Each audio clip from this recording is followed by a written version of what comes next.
women feel stuck. They're imprisoned. They don't have freedom to say no to abortion. Right. We live in a coercive society that directs ideals. It says, if you are a young woman, this is what you should aspire to. Right. Just today, I'll call her Jody. She came in.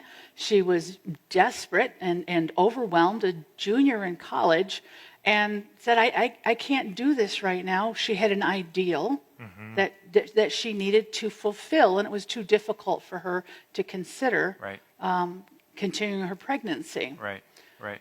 So sometimes we talk about tensions too. We talk about what's really pulling a woman towards abortion as opposed to what's pulling her away or to continue a pregnancy. And in that case, with this woman, Jody, it was, I have a life, I have an ideal, and this pregnancy interrupted it. Sure. Some women feel as though the pregnancy and carrying a baby, having a baby creates too much stress on their finances, and she couldn't begin to give the proper life to her. It was like a bad life. I don't want to give my child a bad life. Sure. And then the last one is actually fitting for this young woman, Jody.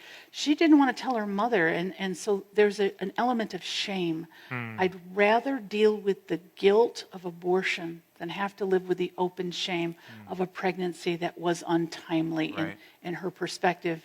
And so those are the three main things that we see. Yeah, and there's a lot there, but you're basically saying there's this coercive element to her decision where she's making a decision out of fear. Yes. And she's making a decision because of relationships or circumstances that are adverse or not ideal for her. Yeah, so Jim mentioned earlier that no sane woman wants to have an abortion. She actually feels like she's stuck between a rock and a hard place, and she needs to have an abortion, hence our mission to erase the need for abortion. Yeah.